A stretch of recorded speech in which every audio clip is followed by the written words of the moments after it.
Welcome back, you nutters, to the end of another mad monthly wrap-up, and this month we have got a lot to talk about. So much has happened to me in my life in this last month alone. I've done a whole bunch of stuff, and a whole bunch of stuff has happened behind the scenes, but what I really want to talk about is how you guys have been so welcoming on YouTube. Like to be so welcomed into a community that I've really wanted to be a part of for such a long time, and you guys have been so positive with your comments. For a first time YouTube channel that's this small, and it's probably going to stay on the small side, which I'm happy with as well. That's not a complaint. I had one video go viral when it hit like 2,500 views. I know that that's not actually viral, but like, for my standards, that might as well be, because that's a huge amount of you guys that have loved that video. So thank you all so much for engaging with and coming along and talking to me with my videos. It's been an absolute blast. I really do appreciate that. But we're not here just for that. We're here to talk about comics, because at the heart of what I want this channel to be about is obviously talking about comic books. So at the end of every month, I wrap up and kind of review all of the comic books that I've read and we rank them, because why not? That's like, how else are you going to do it? Now, taking a quick look at last month, it does look like I was a bit of a light reading, but keep in mind I read in volumes, not single issues. So this is entire collections or entire runs in some cases of these particular characters. Jessica Cruz had a 9-volume run, which I read the entire thing of in 1 month. Luke Cage was only 1 volume though, and I have gone on to update and reread the 2nd volume, so that will change its place in the ladder. But then there are other issues like Static or Rogue Sun, which I haven't kept up with because it's yet to either publish the next volume or that run just came to an end. So not everything is going to move around, but we are going to have a few things to move around. So without further ado, let's dive right in. So as you can see, we have got a bit to update because I have gone on to read subsequent volumes or issues of particular characters in their particular run. But we're going to start off with the manga and see if there's anything that needs to change. Kakurabachi, absolutely not. That is staying exactly where it is. It is still absolute perfection. This new arc is developing really well. I'm really enjoying the intensity of it and how we're getting to dive further into the Kaminabi and Chihiro, and we're diving into the criminal world a little bit more, meeting a whole range of new characters, and we're setting the stakes for what will be probably a very epic fight to come. Let's see, Dan to Dan. Well, I mean, look, now that I'm fully up to date with Dan to Dan, I gotta say, we are gonna bring you up here. Yeah, so Dan to Dan was just, it's so much fun.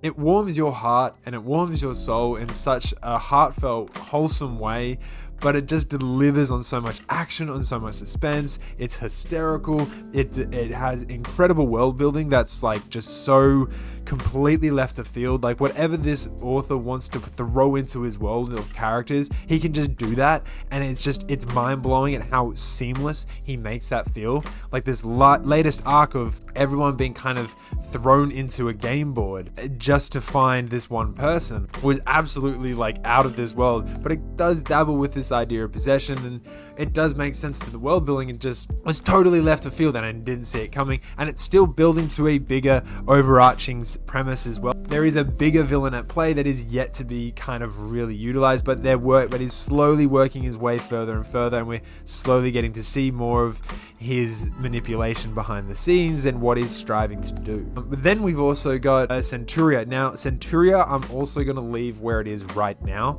because we're in the middle of an arc, and that arc is yet to wrap up, but a significant character whose name I forgot because I'm terrible with names has actually died, and we're going to see the ramifications of that in a minute, because our main protagonist is about to step up and take on his first real big epic fight, and he's also lost his first of 100 souls, which I didn't suspect. I thought he died like a number of times in previous arcs, but looks like that theory has been eliminated, and we've got the actual the author will tell you when the soul of one of the humans in him actually passes on. So we are stepping up, we are developing, we are growing, but we haven't finished yet. And until I see how it sticks to the landing on this arc, I don't want to move it just yet. But just know that I am absolutely loving it, and potentially, by how good this arc ends, next month we will see that development come to its fruition, and it will probably step up the ladder a little bit. But that's neither here nor there. Let's talk about a few other things. Let's get it out of the way. Let's just move on with it. Okay, it's gonna happen. We're gonna talk about Green Lantern, and then we're just gonna move on for the rest of the video. Okay, Green Lantern Ring Quest. So keep in mind, I'm terrible with names, but Mongol, because there's Mogul, which is the planet, and then there's Mongol, which is the villain. That's just really annoying because they sound really similar. But Mongol has become the new leader of the Sinestro Corps, and he's trying to rebuild the ranks after the end of the Sinestro Corps War run that we saw with the Jeff Johns run back in like 2005. I'm kind of reading everything around that era because next month I'm probably going to step up and read the Blackest Night event. Well, I'm going to reread the Blackest Night event, but I have the compendium, so I'm going to read the whole thing, and I'm getting a whole scope of everything that's involved in that leading up to that arc. And right now, I've just finished Ring Quest, and I had an absolute blast with it. It's Green Lantern, I'm biased. What more do you need to know? I love the characters. I love that I got to really get to see more of Kyle and more of Guy Gardner, and they were working together on this run. They moved out off Earth and over onto Oa now, because I'm keen to see what these characters do. And for the most part, I think it's a really cool idea that both Kyle and Guy have decided to just live on, and you get to see just pure Green Lantern Corps mayhem. So really loving that, really loving where this is going, and I'm keen for the setup into the Blackest Night. Green Lantern Far Sector. This was another one that really blew me away. We had a brand new character who's now the newest Earth-based Green Lantern, and she gets a Green Lantern ring that isn't quite like any of the others. It actually, instead of needing a lantern to recharge, it just recharges on its own. But there are some other limitations that get put a part of that as well, and it does an amazing job of building on this very unique world that's so far detached from everything else. Like it almost plays as an Elseworld story, but because it's something that's so on the remote side of the Green Lantern sector, it's actually kind of refreshing to kind of see into that wide of a universe, and I really do appreciate it. I loved how we got her origin story, how she obtained her ring. I loved how well it played into getting to understand her and her motivation and why she does what she does. And I just really appreciate everything that came with it. It didn't blow me and grip me in the way that so many other stories have, but it did do such an incredible job with its stories, with its characters, with this idea of what a society that has been stripped and suppressed from being able to feel anything would do to somebody. And because Green Lantern is all about harnessing and controlling your own emotions and becoming emotionally literate, which is kind of the crux of what a good Green Lantern story is about, it's been an incredible ride, and I've really enjoyed what I've read so far. I hope I get to see more of her in the future, but as it stands now, I'm pretty sure that's it. I think the absolute DC universe is going to play with her character a bit more, but we haven't seen or gotten any information on that end. Alrighty, let's move on. Oh yeah, Fantastic Four. Woo! So listen, I'm enjoying the Fantastic Four run. I want to finish it. I've been really having a blast with it, and I love how kind of science fiction adventure it is. Like, oh, here's some science fiction anomaly. Let's go and explore what it's like with these characters. And it goes and explores this possible idea of science fiction. And it's been a lot of fun, but there have been a few things that let it down for me. They gave this arc to Johnny Storm, which they completely kind of retconned in itself. Like Johnny, he was dying, he was struggling, there was something happening to his body because of his new powers, but it turns out he was just molting and shedding. Like they build up this whole mystery development of like why this character is suddenly, sick or dying from his powers, but it turns out it wasn't that at all, and he had nothing to worry about. Like it just feels like a pointless arc, because you give some element of mystery to this character, and then you've decided, oh, actually, you know what, it wasn't that mysterious, don't worry about it, it wasn't that big a deal, let's just move on.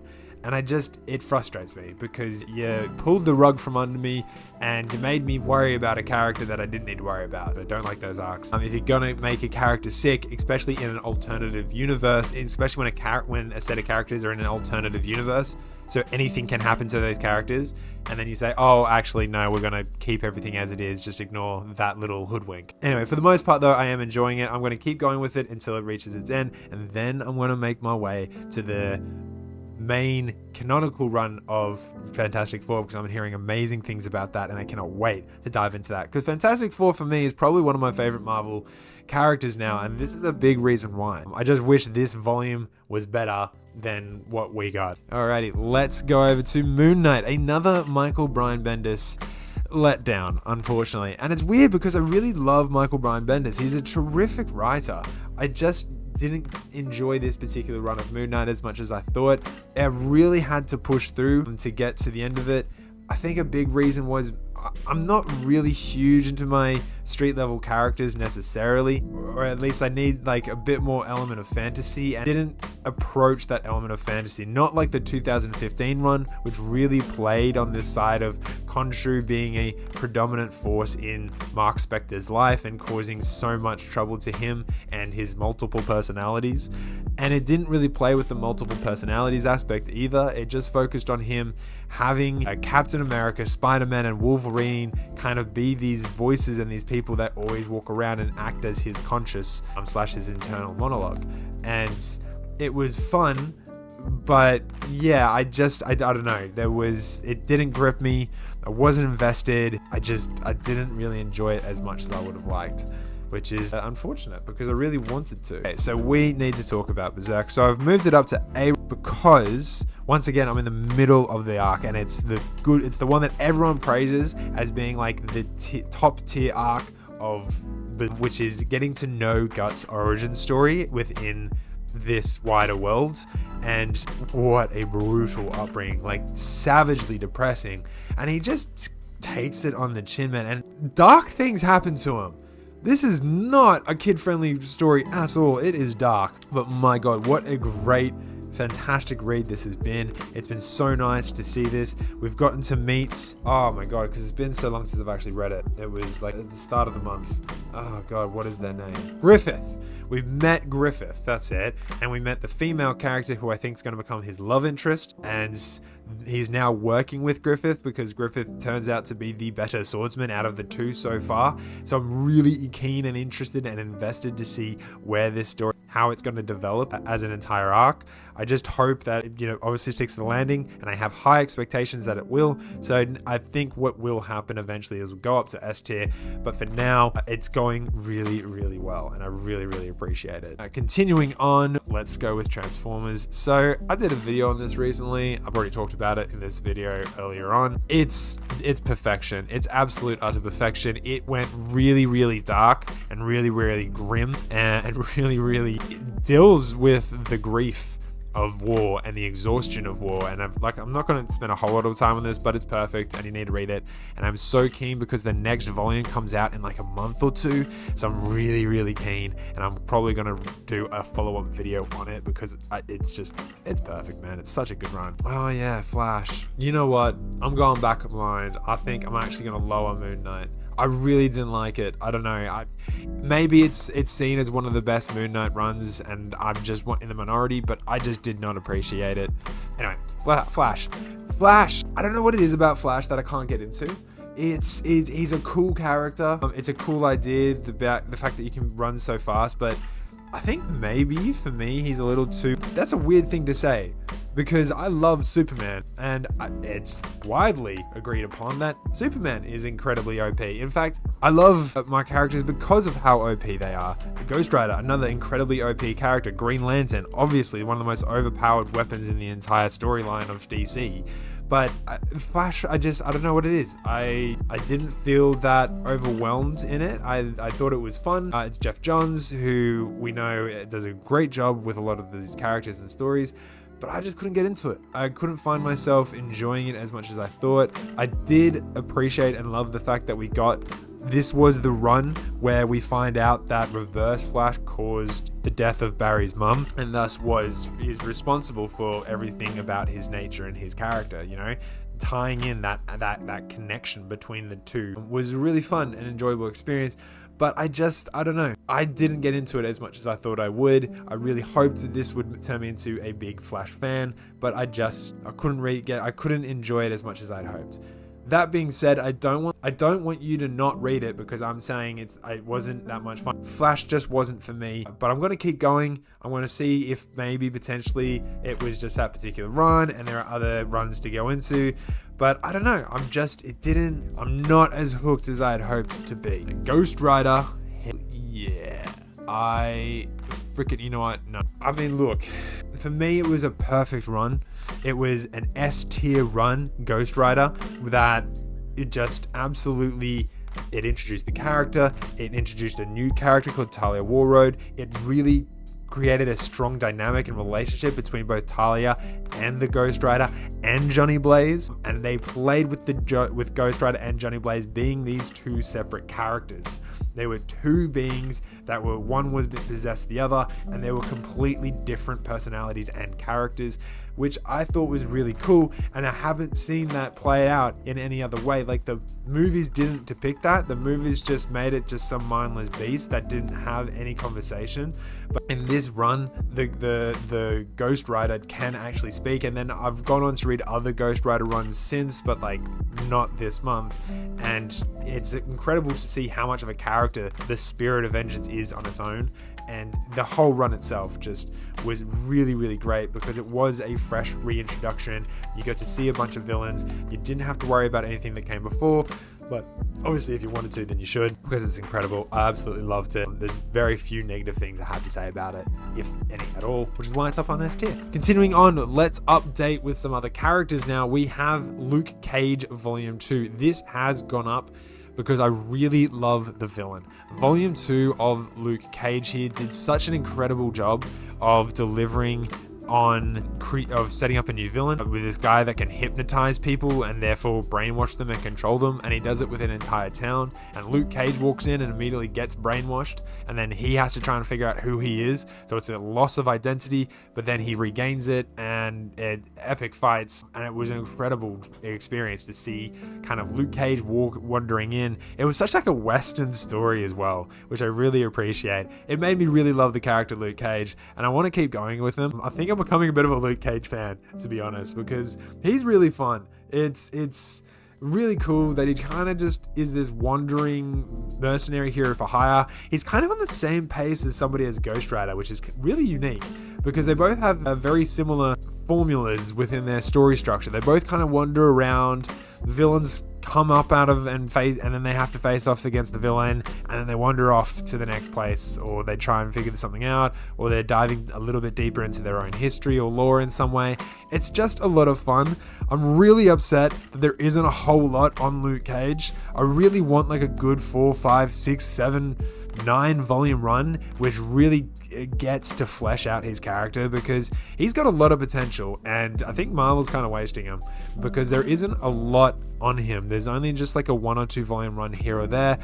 Maybe he's just not getting picked up enough, which is a real shame because he deserves it. But he's around in a lot of other stories as well. So I'll see what they pick up. I'll see if there's any, like, if there is a really good long run of his character that I could get into. Maybe I'll go into the classics. I'm yet to do that. I'm yet to touch any comic classics.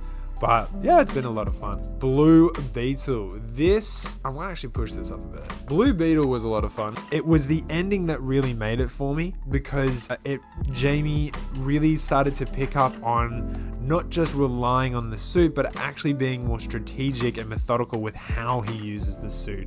And it was the fact that he took that development through honoring the legacy of the Blue Beetle that came before him, Ted Kord, and how it was pretty much like, well, Ted never had powers, so he had to be smart, he had to be strategic, and he earned a lot of respect because of how smart and methodical he was. Even Batman was kind of like, hey, Ted's talking, let's listen. And Jamie really earned to love that respect, and so he ended up kind of honoring that character and being inspired by doing the same thing and starting to think more strategically and intelligently in how to use Blue Beetle. I want to see more of the Reach and more of a dive into it. I would love to see this kind of story between the Reach and Green Lantern. I think I want to dive more into that relationship, because then I get to see more Green Lantern connected and other stuff as well. But overall, it's been a lot of fun, and I've really enjoyed him as well. It took until the end for me to really love what I was reading. Everything before that, it was good, but it could have been better. And in a lot of ways, I could actually see Blue Beetle being like DC's equivalent to a character like Spider-Man, because he can operate very much on a street level, but he's got obviously the connection and the world building to go into those further sci-fi epic stories as well. He can really have a broad range of storytelling, and he can connect to so many other characters along the way. But if you want to keep him at street level, you could do that just as easily, and it works. It works really. He gets a lot of mentoring from his mum and his dad. It does an amazing job and is well worth the read. So if you haven't read it, it's awesome, and I want to get more into Blue Beetle. I'm going to be picking up a lot of the Rebirth stuff. I'm kind of going through the Rebirth era in DC at the moment, just because it's like where so many great stories are, and I'm going to continue with Jamie Reyes. Blade. This was good. Blade, he's a cold character. I don't like Blade as much as I like somebody like Luke Cage, but I do enjoy a lot of the anti-hero, and I definitely prefer like a character like Ghost Rider as well. When it comes, like, for me, Marvel has what I refer to as the unholy trinity of Ghost Rider, Blade, and Moon Knight. And if I had to pick an order of preference, I would go with Ghost Rider, Blade, and Moon Knight in that order of like what I really enjoy. And Blade is such a cold shoulder character. He's such a, I'm here to do my mission. I'm here to get things done. And if you get in my way, don't. And if you try to, don't. But one of my favorite lines is like, I'm a kind of a, we'll cross that bridge when we get to it. And he's literally in the point of when he's trying to make every dark entity in the world go after him just to piss off a demon so he can go and slay that big ass demon. And he just does not care. It doesn't get stopped, and he gets a little bit more power in this as well. And he starts getting the powers that Dracula himself has. So he can shapeshift, he can turn into smoke, which means he can move around a lot faster, and he's a lot harder to hit. And he's obviously got all the other old powers with him as well. So it does a really incredible job. I really loved it. It kind of makes me want to see like an anime. Like if we got an anime adaptation of Blade, I think that would hit so goddamn hard. Well, I hope we get to see some live action of him. But yeah, incredible character, loved him. And I think I wish once again there was more. There was only the 2 volumes, and that run is now done. And it's a shame, because I was really hoping that this would be like another 3 or 4 volume run of the character, but it was only 2. So here we are. Superman for all seasons. Don't be mad, okay? Because like Superman is like one of my other all-time favorites. But the thing about Superman is, Superman for all seasons, is that it's just another origin tale. I've seen so many of them now, and so many TV shows, so many movies that have gone on to be like, here's Superman's origin story. And that's what this one was. It was wholesome. We kind of got to see it was a 4-issue collection, and every issue was a new season of the year. So in like summer, we had Lois Lane narrating the story of who Superman was, while simultaneously seeing Superman's time in Smallville and his time of Smallville wrapping up as he decides to make his steps to Metropolis. And we kind of got to see his experiences of growing up there, of what it meant to him, of the people around him in his life, how he strived into the big steps into Metropolis. And then we got to see one where it had Lex Luthor narrating while we saw Superman kind of getting on his early steps as well. And that was really cool. I just wish once again that we got to see a little bit more in some ways. It just didn't blow me away, you know? It was just nice. It was a nice, fun, wholesome Superman story filled with hope. It's the positive Superman that we know and love. It just didn't, I don't know. Maybe I've just seen too many origin stories, but it didn't rock my socks off the way I'd hoped it would. But it's a lot of fun, and I will be picking up another Superman legacy story as well, which I'm really keen for.